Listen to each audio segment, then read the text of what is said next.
kasih Bapak Ibu Saudara-saudari yang dikasihi oleh Tuhan Yesus Kristus, berjumpa kembali di dalam doa pagi GKI Samanhudi 5 September 2025.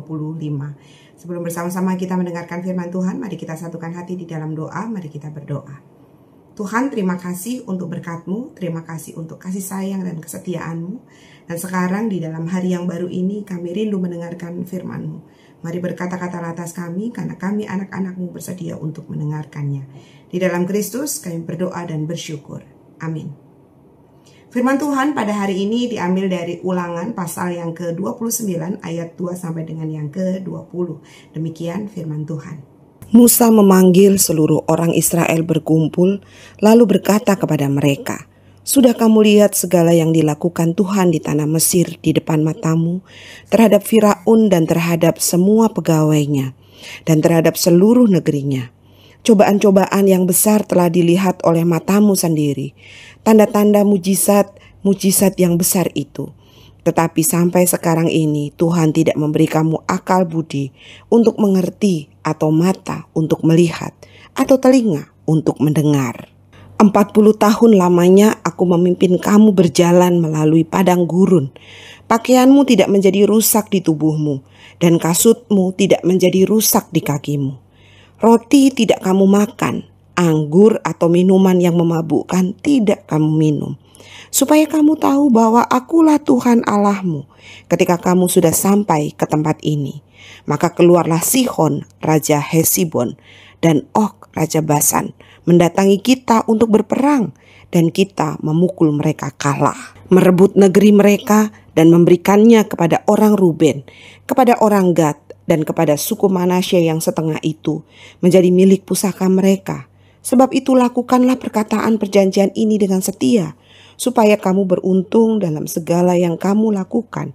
Kamu sekalian pada hari ini berdiri di hadapan Tuhan Allahmu, para kepala sukumu, dan para tua-tuamu, dan para pengatur pasukanmu, semua laki-laki Israel, anak-anakmu, perempuan-perempuanmu, dan orang-orang asing dalam perkemahanmu, bahkan tukang-tukang belah kayu dan tukang-tukang timba air di antaramu, untuk masuk ke dalam perjanjian Tuhan Allahmu, yakni sumpah janjinya yang diikat Tuhan Allahmu dengan engkau pada hari ini, supaya ia mengangkat engkau sebagai umatnya pada hari ini, dan supaya ia menjadi Allahmu seperti yang difirmankannya kepadamu, dan seperti yang dijanjikannya dengan sumpah kepada nenek moyangmu, yakni kepada Abraham, Ishak, dan Yakub.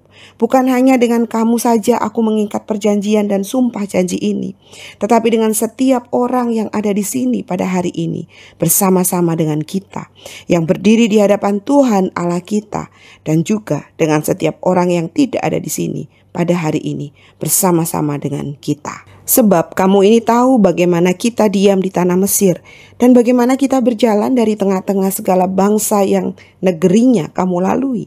Dan kamu sudah melihat dewa kejijikan dan berhala mereka, yakni kayu dan batu, emas dan perak itu yang ada terdapat pada mereka. Sebab itu janganlah di antaramu ada laki-laki atau perempuan, kaum keluarga atau suku yang hatinya pada hari ini berpaling meninggalkan Tuhan Allah kita, untuk pergi berbakti kepada Allah bangsa-bangsa itu. Janganlah di antaramu ada akar yang menghasilkan racun atau ipuh. Tetapi apabila seseorang pada waktu mendengar perkataan sumpah serapah ini, dirinya tetap diberkati dengan berkata, "Aku akan selamat walaupun aku berlaku degil." Dengan demikian dilenyapkannya baik tanah yang kegenangan maupun yang kekeringan. Maka Tuhan tidak akan mau mengampuni orang itu, tetapi murka dan cemburu Tuhan akan menyala atasnya pada waktu itu. Segenap sumpah serapah yang tertulis dalam kitab ini akan menghinggapi dia, dan Tuhan akan menghapuskan namanya dari kolong langit. Bapak Ibu saudara-saudari yang terkasih, dengan perkembangan teknologi yang sangat masif, kita jadi semakin dapat melihat dunia di luar kita. Kita bisa melihat keindahan di kota A, keindahan di kota B, di pulau ini dan itu dan seterusnya. Dan tidak jarang itu pun membuat kita jadi kepengen jalan-jalan. Jalan-jalan menjelajah tempat yang baru, makanan yang baru dan sebagainya. Dan tak jarang itu membuat rasa bahagia dan gembira muncul. Tapi pertanyaannya, bagaimana kalau kita jalan-jalan bukan ke tempat yang baru dan menikmati makanan yang baru, tetapi kita jalan-jalannya ke masa lalu? Tika ini ada-ada aja.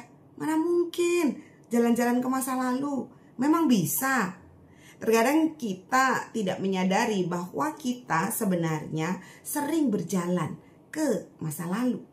Kita tiba-tiba mengingat teman di masa muda kita, teman yang dengannya kita bisa tertawa bebas, bercerita banyak hal, atau tiba-tiba kita jadi teringat masa-masa di mana kita merintis pekerjaan atau tempat usaha kita.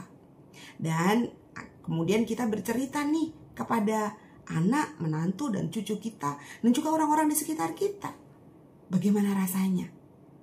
Nostalgia itu ternyata menyenangkan, membuat kita menjadi senyum-senyum sendiri, membuat kita jadi lebih bahagia mungkin. Tapi yang menjadi persoalan adalah ketika kita kepengennya akhirnya hanya pengen nostalgia terus dan tidak mau melihat realita hari ini. Jadi marah-marah ketika apa yang terjadi hari ini tidak seperti masa lalu. Dan akhirnya selalu muncul kalimat yang menyakitkan hati orang lain. Kalau dulu saya begini begitu, itu berhasil kok.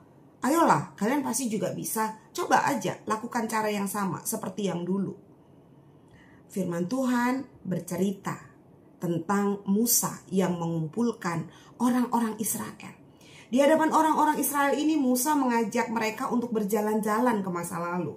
Musa mengajak mereka untuk mengingat kisah kehidupan mereka ketika mereka masih berada di tanah Mesir. Pahit dan getirnya hidup di Mesir.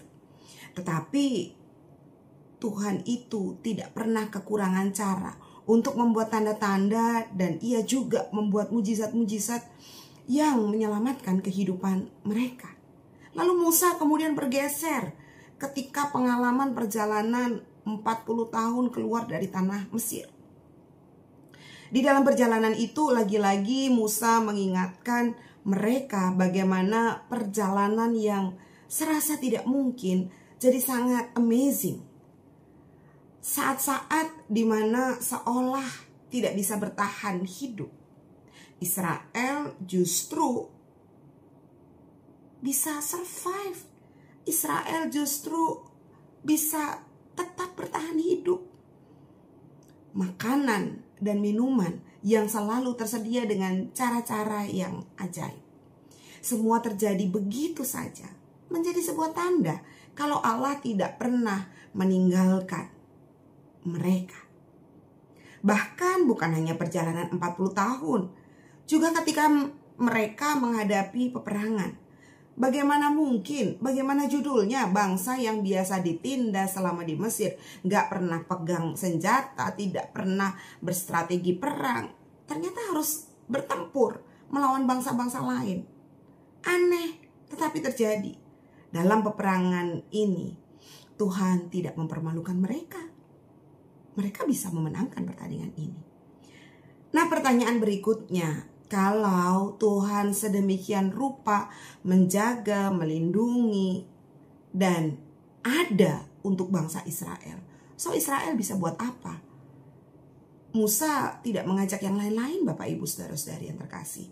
Ia cuma mengajak, yuk taat yuk, ikut aja jalan Tuhan. Ikutin saja rancangan Tuhan. Dan inilah kesetiaan itu. Mudah? Tidak. Sebab mereka diajak untuk bergantung sepenuhnya kepada Tuhan. Sementara bayangkan Bapak Ibu Saudara-saudari, mereka mulai punya kemampuan untuk berperang. Mereka mulai punya kemampuan untuk bertahan hidup. Mereka tidak selemah dulu. Namun dalam situasi dan kondisi ini, ketika mereka mulai punya kekuatan, Musa justru bersikeras untuk mengajak mereka bergantung sepenuhnya kepada Tuhan. Sementara mereka mulai punya kemampuan berperang, tapi ajakannya tetap, ayo tetap taat, ayo tetap setia. Bapak, Ibu, saudara-saudari yang dikasihi Tuhan Yesus Kristus, ajakan yang sama juga ditawarkan kepada kita.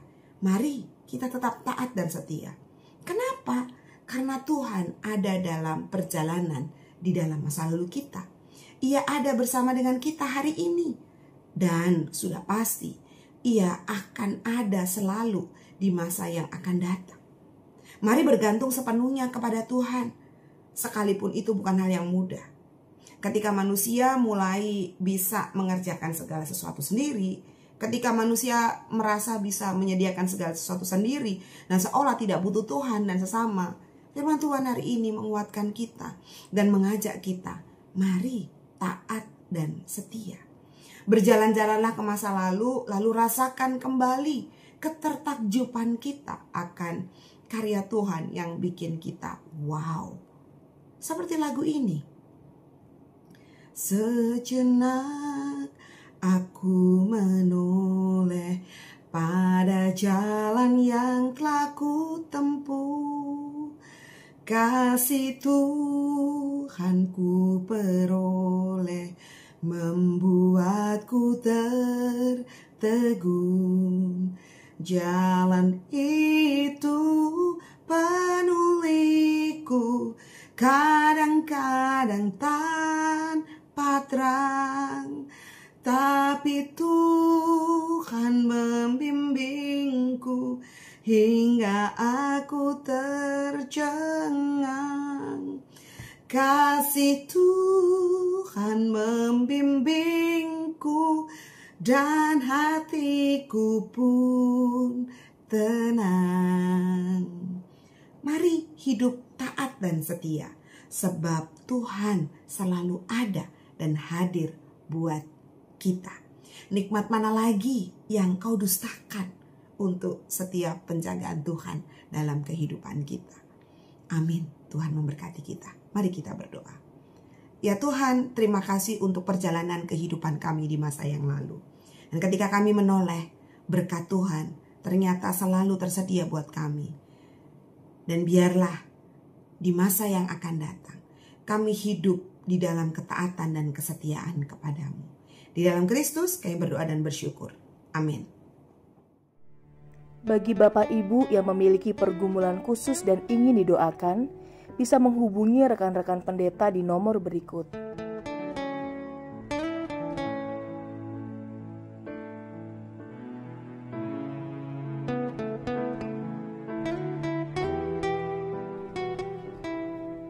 Tuhan Yesus memberkati.